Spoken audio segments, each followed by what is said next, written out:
Just about 2 years now, and I tell everybody that, I really have the dream job. I get to preserve an incredible legacy and talk with all of you about your wonderful stories. So thank you for letting me be a part of this community. I love it. I thought we would kind of start out getting you fired up with the history and do a little game. Back when I was teaching, this is where the kiddos would kind of roll their eyes and groan, but I think maybe I've got a little bit more of an enthusiastic crowd here. So I've got just a couple quick Airstream trivia questions. Want to see if you're on the ball. All right, so if you know the answer when I show the question, shout out, and we'll see how you do. All right? All right, first one. Shout it out if you know it. Where was Wally Byam born? Baker City, Oregon. I heard it. Very good. All right, number 2. Does anyone know the name of the cyclist in this iconic photo of the Airstream liner being towed with a bicycle? Very good. The French cyclist Alfred Latourner. He was known for breaking several speed records, and so that's kind of how this iconic photo got going. Number 3, we're on a roll here. What is the name of the 2-door, 28-foot Airstream liner first produced in '48?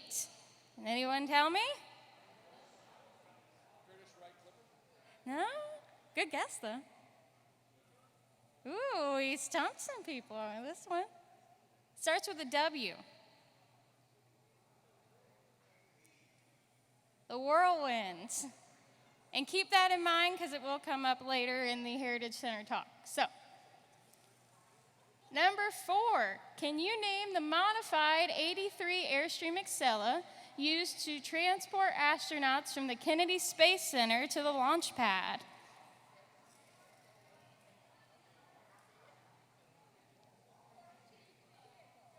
Close. I'm going to talk about that one tomorrow, actually, a plug for my other presentation. This one is the Astrovan, and it's on display in the Kennedy Space Center. You can still see that today in their museum down there. All right, last one. Who was the leader of the Around the World caravan that traveled from Singapore to Portugal from 1963 to '64? That's right, Andy Charles. All right, well done. I would like to interrupt her talk. There's too many people talking here. If you have to talk, go out of the building or some other area. Let's give her full attention, okay? Thanks, Dale. All right, so did that get us nice and fired up about Airstream history? Are we excited? Are we ready? All right, so my job, like I said, I'm the corporate archivist and historian. I manage the Airstream archives in Jackson Center. And for me, it's really exciting to work with this legacy because as Wally Byam said in his personal affirmations in 1916, don't live in the past or future, make history. And I think we today can attest to the fact that that very much came true, and he did make history. And so it's my job to work with all of you to preserve that legacy in the archives. This is the mission statement for our corporate archives. The Airstream Incorporated Corporate Archives currently collects, preserves, and makes accessible to authorized Airstream employees and researchers the historical materials that document the history and development of Airstream from 1929 to the present, along with materials related to the Wally Byam Caravan Club and their international Airstream trips and rallies.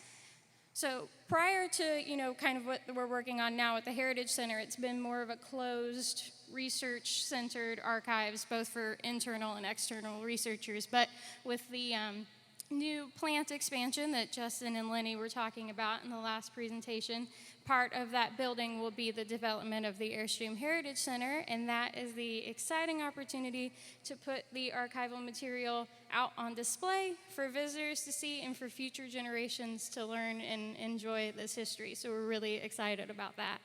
And so that's the project that I am primarily working on. And so here's what we currently collect.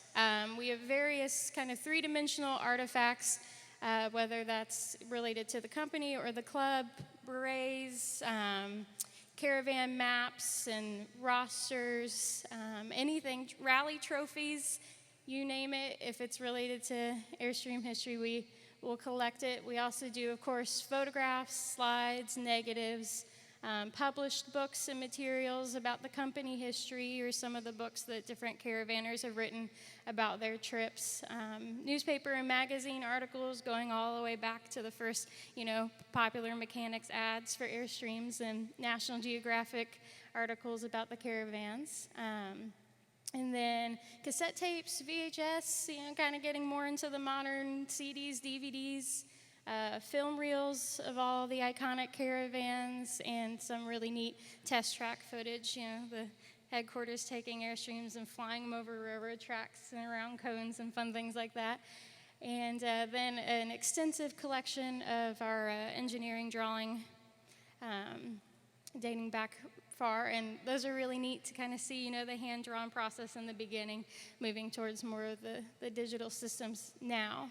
And then a big part of what I do also is not only collect these physical materials, but try to get out and talk to folks and do oral history interviews so that we can record the history that way. Those are with current employees that have been there for a long time, or retirees, and then Airstream owners and club members. I'm sure I've come up to a few of you and tried to talk you into telling me your story, and I will again have a film crew out here later this week, and we'll be trying to capture the history that way. So don't be surprised if I try to talk you into that.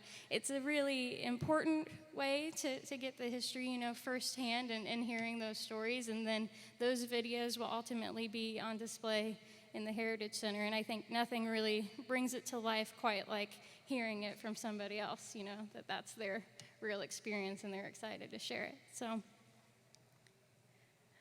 this is kind of where I get into, maybe sort of how you all can help. Tell your friends, all right? This was in the Blue Beret as well, but I wanted to put it here too. We have a pretty extensive collection of what I call more two-dimensional photographs and documents and all that, but we'd love to kind of add to that with some more three-dimensional artifacts, and so we're still looking for donations, of course, for the archives and the Heritage Center if you know of any artifacts and materials related to Airstream history. So everything in the archives is preserved and cared for according to current professional standards. So it's climate-controlled storage. We have emergency contingency plans. As you can see in the picture of me there, I wear the white gloves, and everything is housed in acid-free containers and preserved for the future. So it is, a registered formal archives, and that's my background and my training there. So.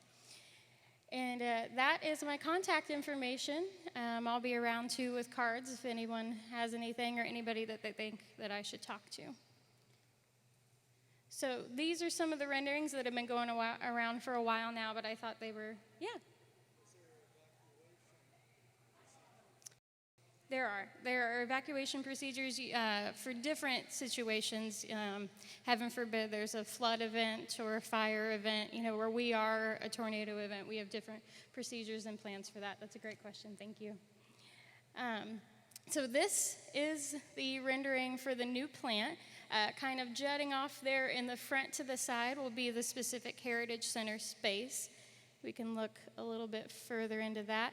That is a flyover. I just think it's kind of neat. This was taken in April. They are, of course, way further along now, and the plant has a roof and walls, which is exciting. But you can kind of see back towards the road, the little kind of cockeyed rectangle there is the Heritage Center.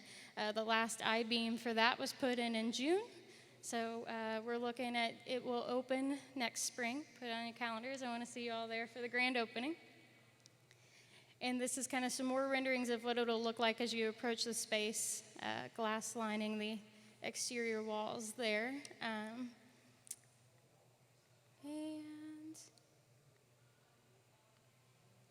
Okay, so here's my disclaimer. I get really excited about this stuff, as you can tell.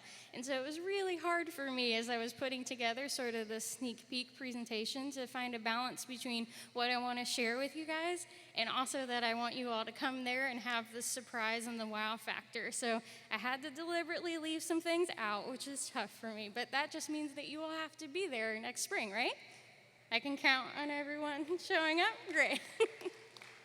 So, here is some of what you will be able to see. We will have the caravan films, Africa, around the world, Mexico, everything able for you to watch. Some of those I know that people haven't had access to before. We had the entire collection digitized, so these are things that haven't been seen for many years. So I'm excited to be able to have that out on display.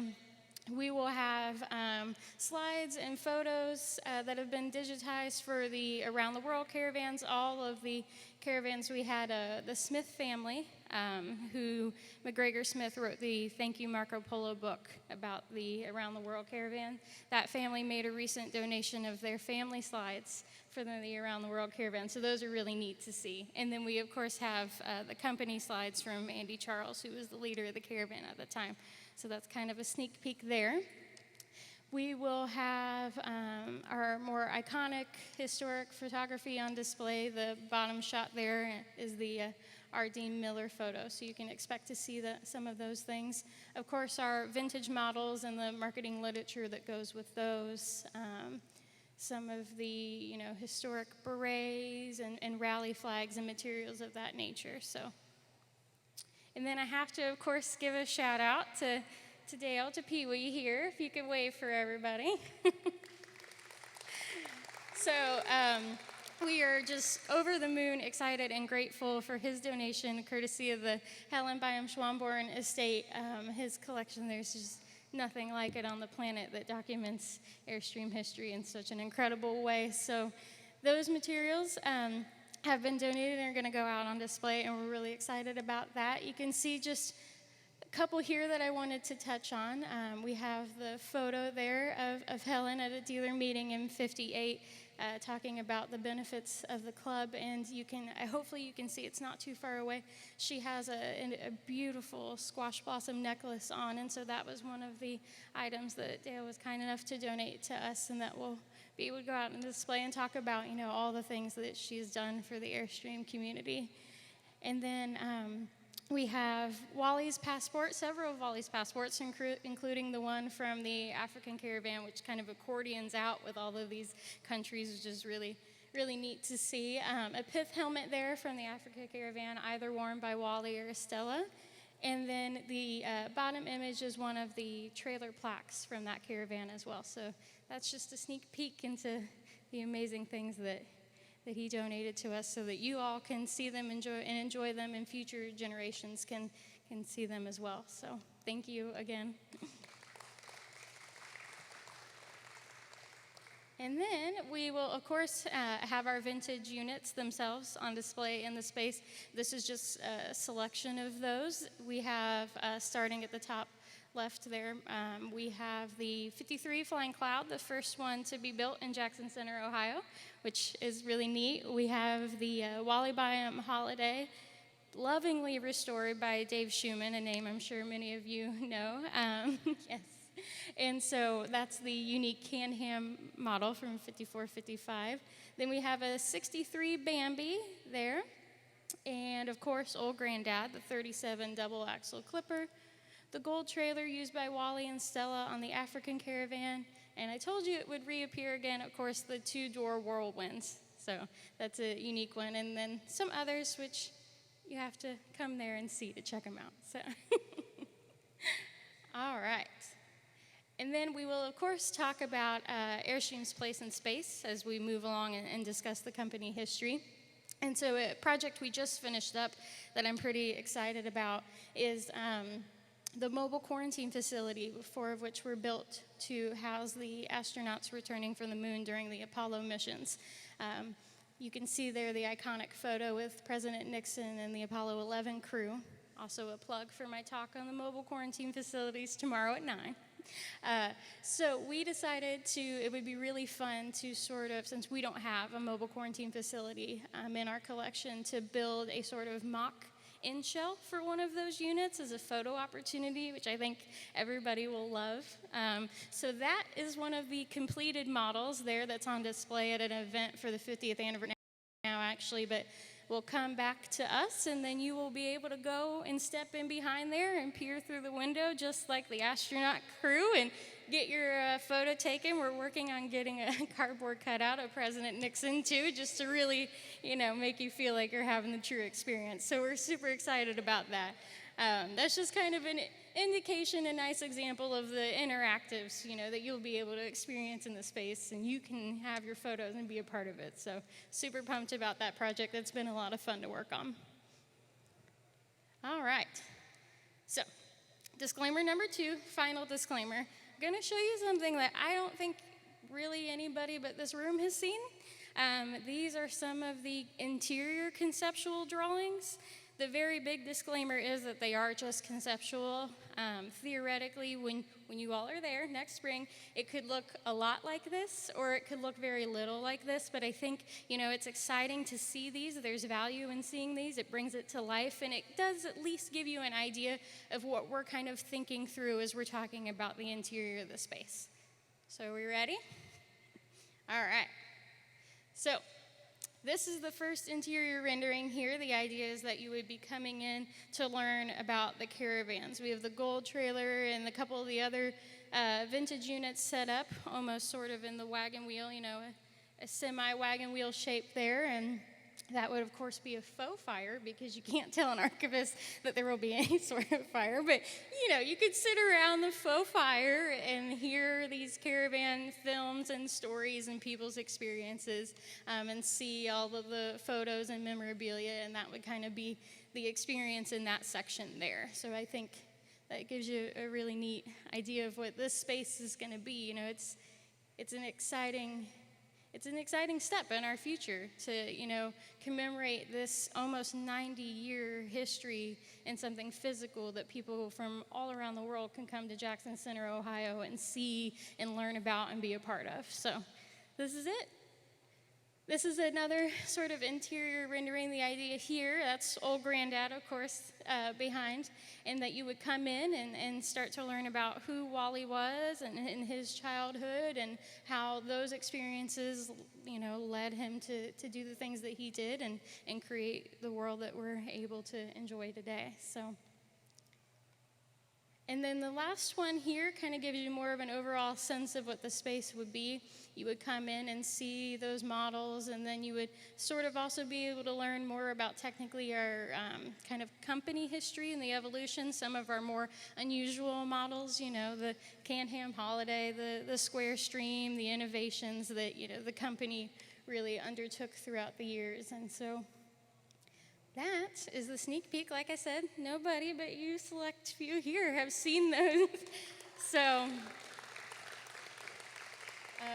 I am, of course, just thrilled to be a part of this project. And so I can't promise that it'll look exactly like that, but no matter what it'll be, I'm pretty sure you all will be excited and love it. So I will see you all next spring. Thank you. Now, all I can say right now is spring, probably later spring. Yeah. Any other questions? Happy to answer. Yeah.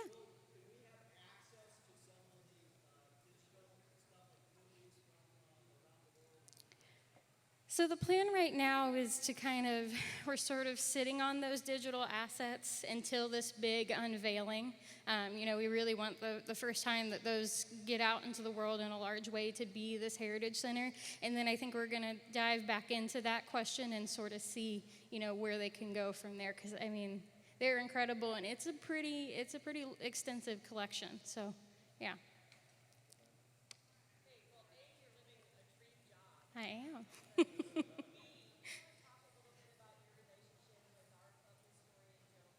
Oh, yeah. Yeah, definitely. I think Joe and I are pretty much best friends at this point. I hope he feels the same. I think that's safe to say.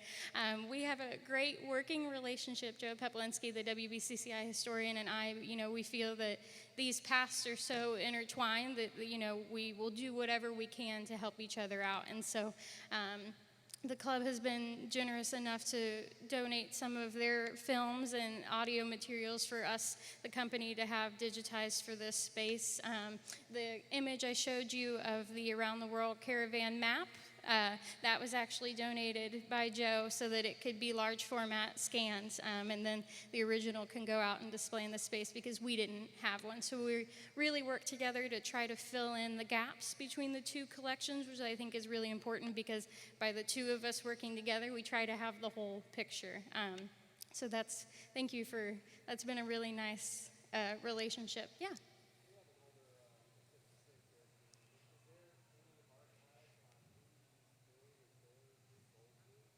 It depends on the year. If you want to, I'll get you my contact information. I'm happy to kind of dive in and see those searches. Yeah, definitely.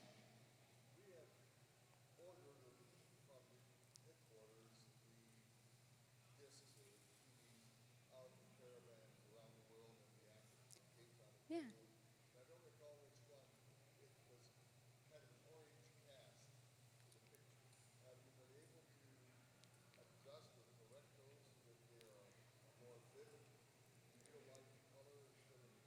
Yeah, that's a great question. They are older films, so some of them still have a little bit, but the job that has been done by the company that we work with out in Pennsylvania, the Library of Congress works with them, New York Public Library, and several other institutions, and so they do a phenomenal job, and they really have color corrected. They've been able to stitch things together that kind of had some gaps in it. The digitization job there, just from a technical standpoint, is phenomenal. So I think that'll be great for everyone to see those, more vividly than perhaps they have been in the past. Yeah.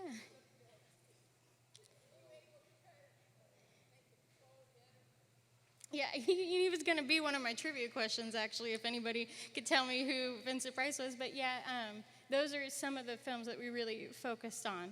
And I think, it'll be nice for visitors to kind of be able to come in and hit play and just sit there and watch what you want to watch and really just dive in as much or as little as you'd like. So it'll be really nice. Yeah.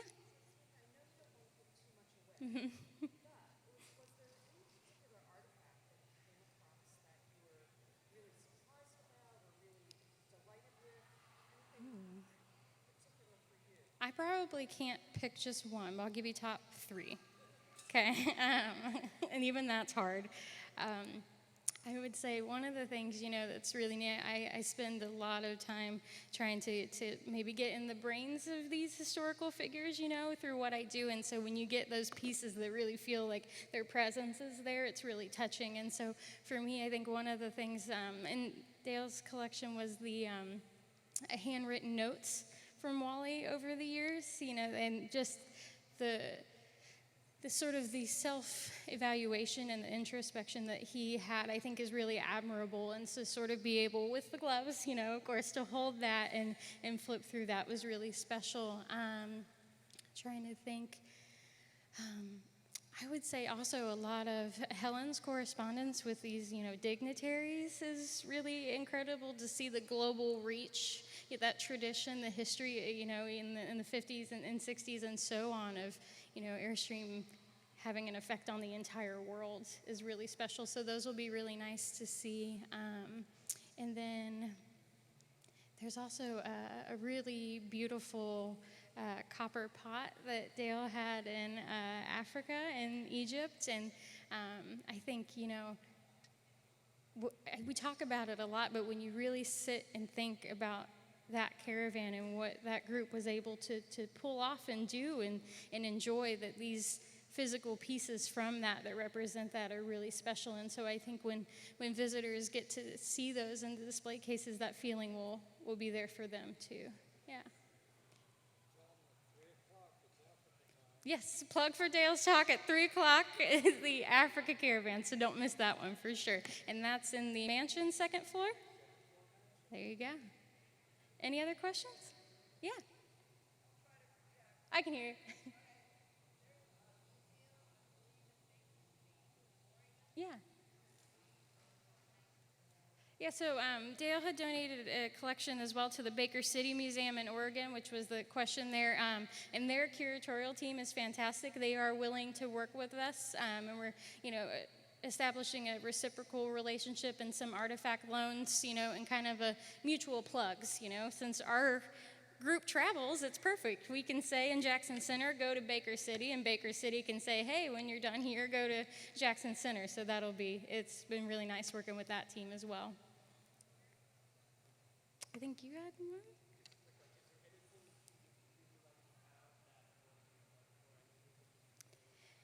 Yeah, so there are a few trailers, specific models, that we would like to represent certain chapters of the history that we just don't have.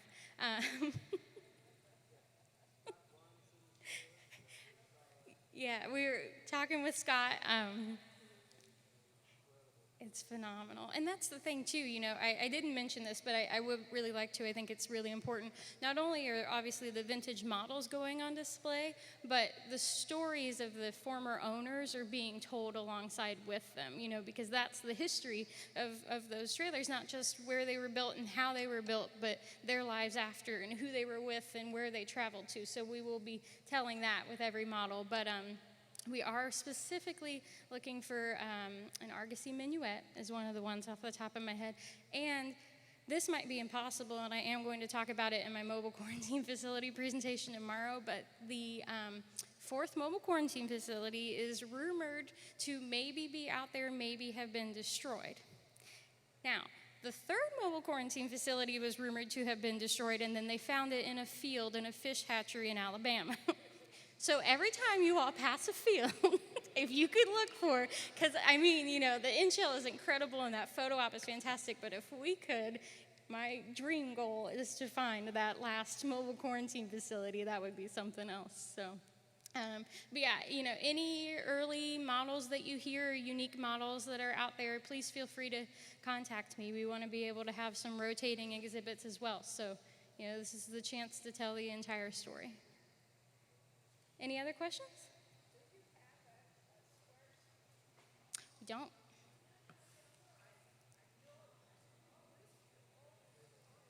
Okay. I'll talk to you after. I'll give you my card. Anybody else? Yeah. Oh, you're fine.